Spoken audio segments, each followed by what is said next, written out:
একটা লোকের ২ টা বালতি ছিল।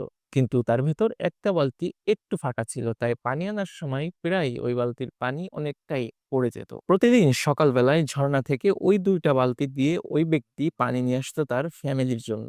ওই ব্যক্তির এতটাও সামর্থ্য ছিল না যে ওই ফাটা বালতিটা পাল্টাবে। ওই ফাটা বালতিটিরও খুব অপরাধ বোধ হতো যে প্রতিদিন তার দ্বারা এতটা পানির অপচয় হয়। তাই ওই বালতিটি একদিন ওই ব্যক্তিকে জিজ্ঞাসা করল, "তুমি আমাকে পাল্টাচ্ছ না কেন? আমার কারণে তোমার প্রতিদিন কত কষ্ট হয়, কতটা পানি অপচয় হয়।" তখন ওই ব্যক্তিটি কিছুই বলল না, শুধুমাত্র একটি হাসি দিল।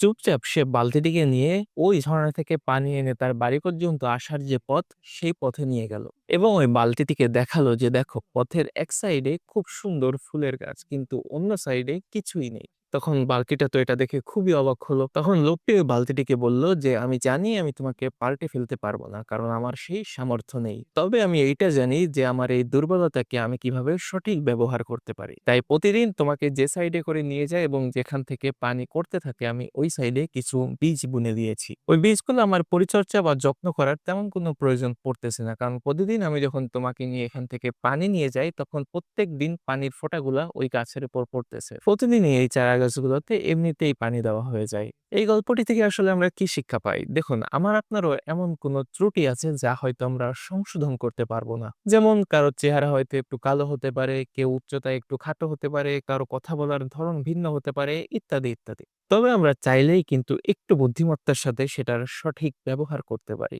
আমরা সবসময় আমাদের দুর্বলতাগুলো নিয়ে হতাশাগ্রস্ত থাকি। তবে আমরা যদি এই লোকটার মতো চিন্তা করতে পারি যে আমাদের দুর্বলতাকে আমরা আমাদের শক্তি হিসেবে কাজে লাগাবো, তাহলে জীবনে অনেক কিছুই অ্যাচিভ করা সম্ভব।